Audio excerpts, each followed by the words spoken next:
Atos capítulo 7. Leitura Girlane Veríssimo. E disse o sumo sacerdote: porventura é isto assim? E ele disse: varões, irmãos e pais, ouvi.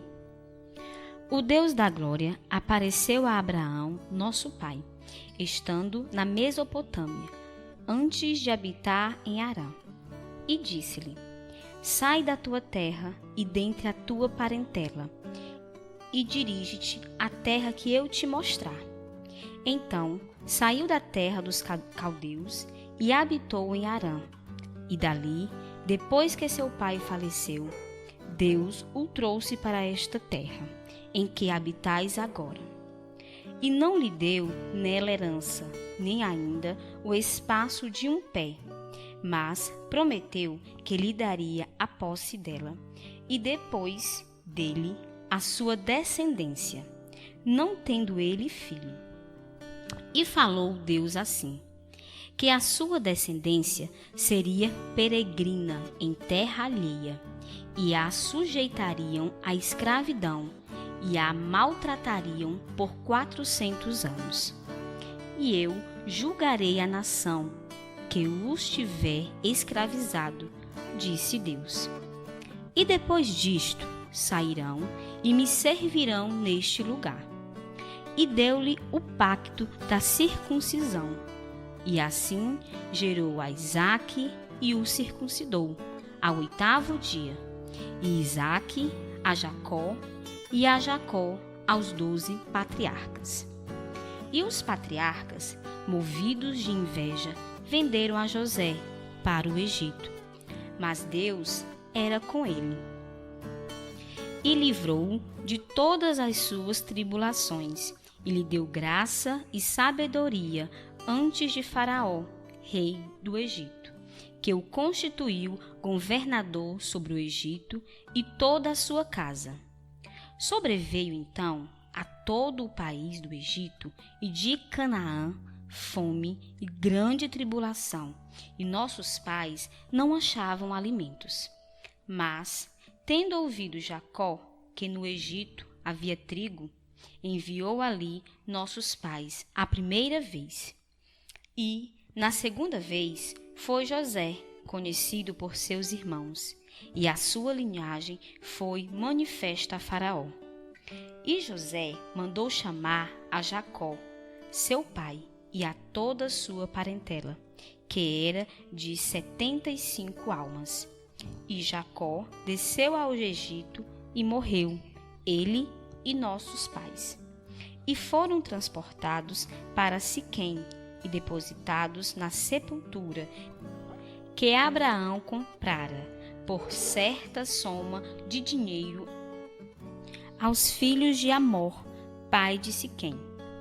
Aproximando-se, porém, o tempo da promessa que Deus tinha feito a Abraão, o povo cresceu e se multiplicou no Egito, até que se levantou outro rei, que não conhecia José.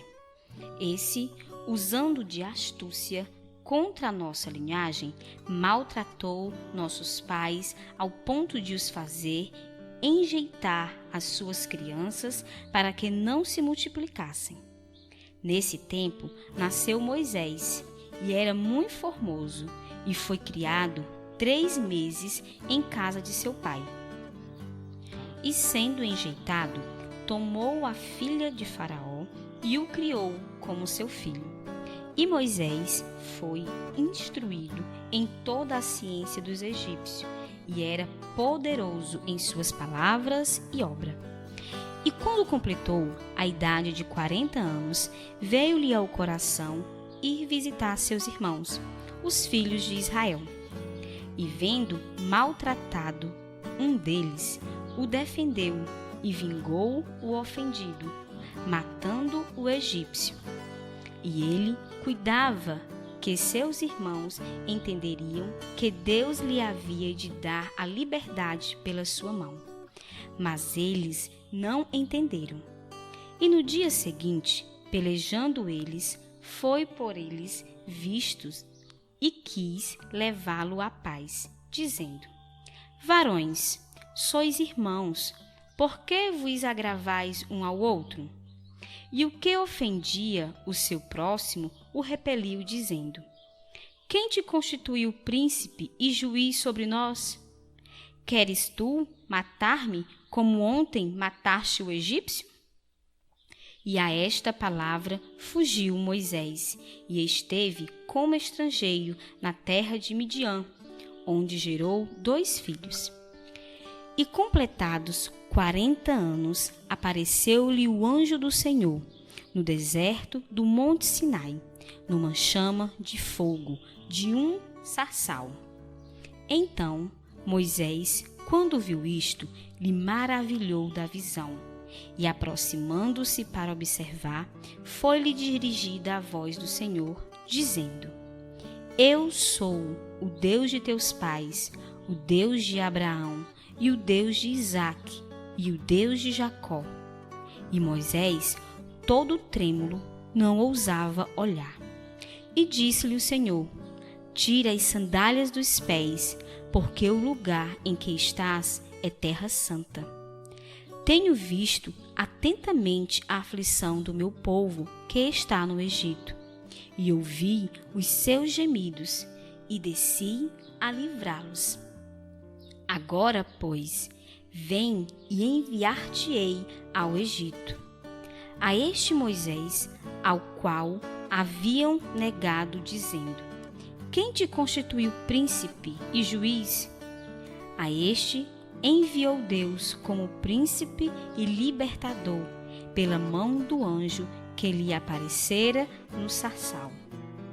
Foi este que os conduziu para fora, fazendo prodígios e sinais na terra do Egito, no Mar Vermelho e no deserto, por 40 anos. Este é aquele Moisés que disse aos filhos de Israel: O Senhor, vosso Deus, vos levantará dentre vós, irmãos, um profeta como eu. A ele ouvireis. Este é o que esteve entre a congregação no deserto, com o anjo que lhe falava no monte Sinai, e com nossos pais, o qual recebeu as palavras de vida para nolas dar, a qual nossos pais não quiseram obedecer. Antes o rejeitaram e em seu coração se tornaram ao Egito, dizendo a Arão: Faz-nos deuses que vão adiante de nós, porque a esse Moisés, que nos tirou da terra do Egito, não sabemos o que lhe aconteceu. E naqueles dias fizeram bezerro e ofereceram sacrifícios ao ídolos, e se alegraram nas obras das suas mãos. Mas Deus se afastou e os abandonou, a que servissem ao exército do céu, como está escrito no livro dos profetas. Porventura me oferecestes vítimas e sacrifícios no deserto por 40 anos, ó casa de Israel. Antes tomastes o tabernáculo de Moloque e a estrela do vosso Deus Renfã, figuras que vós fizeste para as adorar. Transportar-vos-ei, pois, para além de Babilônia. Estava entre vossos pais no deserto o tabernáculo do testemunho, como ordenara aquele que disse a Moisés que o fizesse segundo o modelo que tinha visto, o qual vossos pais, recebendo-o também, o levaram com Josué, quando entraram na posse das nações, que Deus lançou para fora da presença de vossos pais, até aos dias de Davi, que achou graça diante de Deus e pediu que pudessem achar tabernáculo para o Deus de Jacó. E Salomão lhe edificou casa, mas o Altíssimo não habita em templos feitos por mãos de homens, como diz o profeta: O céu é o meu trono, e a terra o estrado dos meus pés. Que casa me edificarei, diz o Senhor, ou qual é o lugar do meu repouso? porventura não fez a minha mão todas estas coisas? Homens de dura cerviz e incircuncisos de coração e ouvido, vós sempre resistis ao Espírito Santo. Assim, vós sois como vossos pais. A qual dos profetas não perseguiram vossos pais? Até mataram o que anteriormente anunciaram a vinda do justo, do qual vós agora fostes traidores e homicidas. Vós que recebestes a lei por ordenação dos anjos e não aguardastes. E, ouvindo eles isto, enfureciam-se em seu coração e rangiam os dentes contra ele. Mas ele, estando cheio do Espírito Santo e fixando os olhos no céu, viu a glória de Deus e Jesus, que estava à direita de Deus, e disse: Eis que vejo os céus abertos e o Filho do Homem que está em pé, à mão direita de Deus. Mas eles gritaram com grande voz, tamparam os ouvidos e arremeteram unânimes contra ele. E, expulsando-o da cidade, o apedrejavam. E as testemunhas puseram as suas vestes aos pés de um jovem chamado Saulo. E apedrejavam a Estevão, que em invocação dizia: Senhor Jesus, recebe o meu espírito. E, pondo-se de joelhos, clamou com grande voz: Senhor, não lhes imputes este pecado. E tendo dito isto, adormeceu.